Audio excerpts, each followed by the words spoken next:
Will there be a revolution? Will tomorrow start a revolution, a civil war? We know tomorrow Congress is supposed to possibly assemble to certify the Electoral College. Now, anybody that's watching the news right now probably doesn't know what to expect. And I'm not going to sit here and tell you I have a magic ball and I know the answers. But there are a few things that I feel very comfortable saying based upon my training experience analysis of the situation. And I want to also thank those of you that left me thumbs down and left me questions or put your own perspective on things. That is super important, and I'm super grateful for that. So without further ado, I want to display some of the comments that I received, and I want to talk about them. Obviously, in those threads, I've responded with, what I feel, but I also thought that I would do it justice and kind of have a little bit of a long-form discussion on these said things. Stay tuned.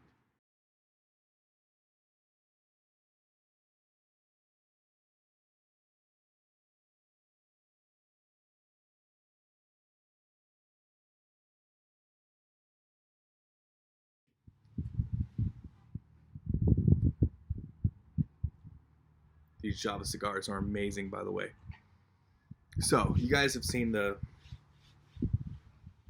comments. Great comments, great questions, great concerns.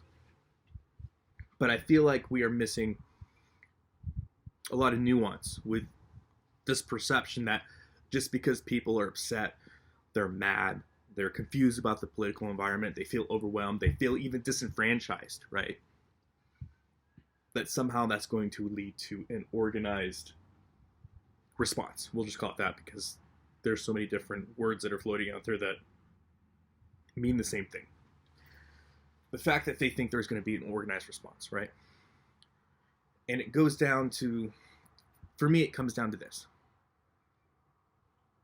Just because people are upset and they feel disenfranchised does not mean that they're going to organize themselves to create a response. I just don't, there's nothing empirical that leads me to believe that. And I think a lot of people think, and a lot of people, the idea is that the government is somehow going to push the people over the edge, and they are going to somehow, it's going to be, the government that throws the first punch or, first blood, right? And that's, I don't see that being the case. The reason being, the government doesn't have to. They don't have to do anything. They don't need a military response in order to gain compliance. People, this is the sad part, people are going to willingly give their compliance to whoever is going to give them the infrastructure needs that they need. We already know, people want to throw the NDAA out, the National Defense Authorization Act out as proof that there's going to be somehow this militarized response. And then when I refer them to Section 1650, all of a sudden they don't want to talk about it anymore. Or they want to talk about what Homeland Security is going to do. And then I get to have them explain to me the NCEP, right? The Hotel Sierra Echo Papa, right? Which is the evaluation program for Homeland Security. It's how they evaluate how well they perform in a critical incident. Nobody wants to talk about anything then, right? And the reason being is because it goes in direct contradiction of what people think is what's going to happen. The government's job is very simple. It is to control critical infrastructure, to secure critical infrastructure, because the government is responsible for critical infrastructure, all 16 sectors. That is the importance. It's the priority in any critical incident. And so when the government is safeguarding these 16 sectors of critical infrastructure, that means that the critical infrastructure probably will be down, meaning it will not be available to the general public. And we have all heard, 9 meals to anarchy, right? Literally in 3 days, without being able to access money from an ATM machine, essentially, you can expect to see people to be very, very, very, very desperate. It only takes 3 days. Truthfully, you will see chaos ensue after that. Because people depend on critical infrastructure. I can't stress this enough. People only know how to feed themselves by going to the grocery store, right? That's how they feed themselves. That's where food comes from, apparently. And I apologize for the background noise. Like I said before, I don't know if I said it already, but the neighbor has a bunch of boer goats, Boer, and they're kind of being loud. And then obviously there's a lot of farm animals around here, so I can hear them in the background. I don't know if you can, but people depend on the grocery store. That's where food comes from, right? You know, it was very interesting. I was watching the interview that Angry Prepper was doing with Bear from Bear Independent, and Angry Prepper sounds like he's a retired firefighter from New York City. He was talking about how he's never harvested an animal before, right? And there's nothing wrong with that. I think that's an important skill set to have. It's something that I plan to teach my children at a very young age. But if you've never done it before, I can't imagine that when you need to, you're going to be very competent in doing it at all, or even know what to do, right? That is not the time to be trying to figure out, okay, I can't depend on the grocery store. I got to figure something out. That's not the time to do. That's definitely not the time to do that, right? And so, he's, for all intents and purposes, he's considered an expert prepper, right? He's considered somebody that's a subject matter expert in the field of preparedness.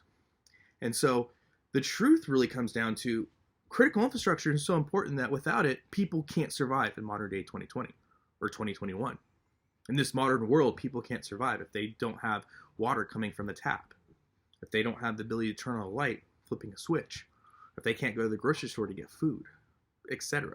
Right? All those aforementioned things are super important in a civilized 21st century population, especially one known as the United States of America. And so the truth is, is there going to be civil unrest? Yeah. Is there going to be some organized revolt?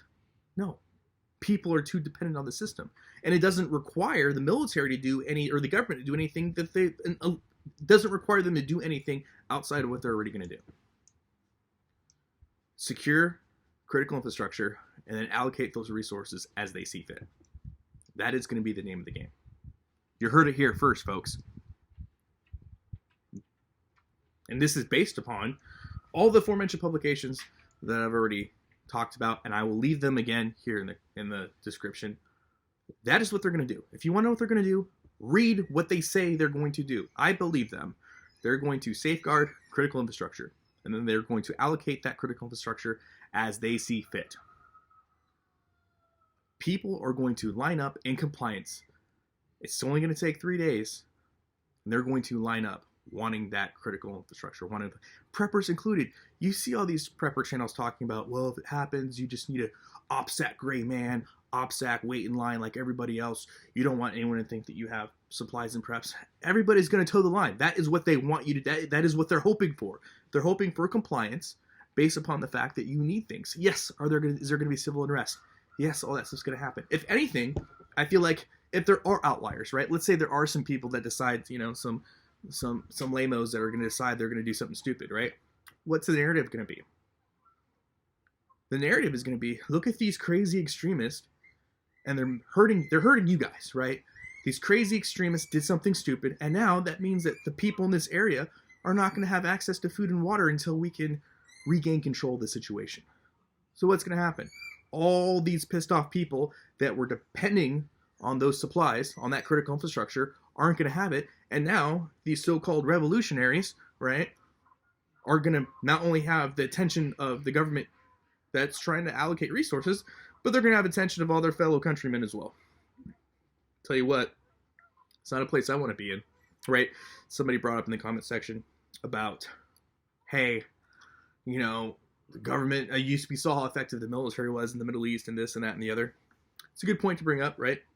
So as many of you guys if you've served, you probably know this, the rules of engagement for war can be very strict. A lot of people think that the military just goes in and does whatever they want. I don't think they realize that the rules of engagement can be so strict that it's actually makes the service members puts them in situations that are very, very uncomfortable because they don't have the ability to react the way they would in another situation. And this is the truth. The rules of engagement for war can be very, very, very, very strict, especially when you're trying to win the hearts and minds of people. Now, if you are hoping and you are banking on the idea that if revolutionaries decide to attack critical infrastructure, if you're hoping for that very light-handed ROE response, that's not something I'm willing to bet anything on, because I guarantee you start to interfere with critical infrastructure in the United States of America, I highly expect a very, very heavy-handed response. A very, very, very heavy-handed response. And rightfully so. Think about it. If you're taking down critical infrastructure that affects millions of people and can cause millions of Americans to lose their lives, yeah, I expect the government to do something very, very heavy-handed about that. And why would they do that? Because Americans are dependent. Like I said, food comes from the grocery store, water comes from the tap, power comes from the switch. That's how Americans live in 2021. So all that to say, I think it's a very foolish idea to think that the same ROE that we saw, for example, in the Middle East is going to be the same ROE that you're going to see here in the United States of America if you decide that you were going to do something stupid like interfere with critical infrastructure. At the end of the day, yes, people are worried, people are concerned, people are, for all intents and purposes, overwhelmed. But the idea that there's going to be somehow some organized response, it's foolish. It's beyond the pale. People are too dependent on the system. The government will get compliance. There's no doubt about it. People will be compliant, right? And it's going to be localized civil unrest, right? This idea there's going to be a national unrest. It's just, I don't see that happening. Out here, it's going to be like this. This is where I'm at. This is how it's going to be. It's going to how it's going to be today. It's how it's going to be tomorrow. Even if something does kick off in DC tomorrow, this is going to remain peaceful and tranquil. People are going to go about their daily lives. It's not going to change a whole lot. Just because something crazy is going on in Chicago or Portland or Seattle or Georgia or DC, this is going to remain status quo. Same thing with Texas and Oklahoma. I mean, you think there's going to be lots of civil unrest in Oklahoma if somebody gets crazy in DC, right? So everything is going to be a localized event. Just because the streets are burning down in Chicago or Minneapolis or DC doesn't mean that the whole world's going to feel that. The only reason why people understand and actually understand and realize what's going on is because everyone has a smartphone that they're able to share with the world about. Sure, all that craziness can be going on, and I can have my phone and be like, oh my gosh, look at that. That's going on. Is it going to change how things operate here? No. And that allows the government to respond to pockets of unrest. So by and large, what it comes down to is people are going to willingly comply with what they need to do in order to get the stuff they need. We've seen it time and time again. I don't expect that to change. Nor is there any empirical data to make me think otherwise. And if there is, please let me know. I'm more than willing to look at whatever you got, but like I said, the military does not need to roll around in suburbia with Humvees and threaten to use force or anything like that. They don't need to. Now, if there's a critical incident where people need help, yeah, they can lock down the situation. And by lockdown, I mean ensure their critical infrastructure is intact. And then, hey, people are without power and food and water. It's been a couple days. All right, load the National Guard up and have them distribute resources. And I expect them to be able to go out and distribute resources like they've done in the past numerous times. And if something does happen, if somebody does decide they're going to get crazy and do something stupid like attack, a National Guard convoy or something like that that's trying to distribute resources, I expect to see a very heavy-handed response. And again, if you are betting and you're hoping that those rules of engagement will be as strict, I would say that you are gambling with your life. And more than just that, you are gambling and you're rolling the dice on a lot of assumptions there. Because not only are you going to have a heavy-handed response from the government, I'm sure, but you're going to have a very heavy-handed response from your local citizenry. Those, single moms and those families that don't have food and water because you decide that you wanted to take it upon yourself to get back at the system, man. You know what I mean? So at the end of the day, like I said, I don't understand, where these ideals come from. I don't understand what the end goal with all these people are. But like I said, the truth of the matter is nobody's going to have to demand, the government's not going to have to demand anything from anybody. They're just going to ask for your compliance in return for things that you feel like you're already owed. Infrastructure, food and water. You feel like you are owed those things. And most Americans feel like just because they have the capital, right, they have the money to purchase them, that they're somehow owed to them. I mean, I've literally heard, oh gosh, I don't even remember her name. Patriot something, I don't remember. It's Patriot Princess, I think, or Prepper Princess. I don't know her name. You guys probably know.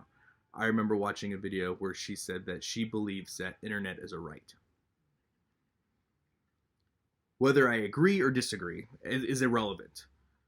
The point that I'm trying to make is people in 2020 have expectations that it is their right to be able to go into modern day society, and as long as they have money in their pocket, demand services and demand product. Given that that's the situation and hand that we're dealt, yeah, the government's not going to have to do anything but ask for your compliance in return for the things that you think you're already owed. That's it. It's as simple as that. And they're not going to waste their time coming out here. It's not worth the juice. Not worth. What are they gonna gain from coming out here? Nothing. They're gonna leave people like us alone because I am not going to demand anything from them, and they really don't want anything from me. So I highly encourage you guys to just kind of sit and pontificate on those things. Like I said, we know what the response is going to be. Safeguard critical infrastructure and allocate that infrastructure and those resources the way the government sees best.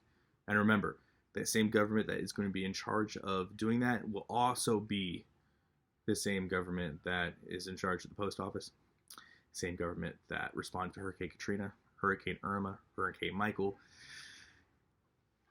all the hashtag events. So there you have it, guys. Hope you guys liked the video. If you disagree with me, please give me a thumbs down and leave me a comment in the comment section below. As you guys can see, I respond to them, and I really enjoy talking with you guys in the comment section. I enjoy our interactions that we have with each other, and we will see you on the next one. As always, guys, long live the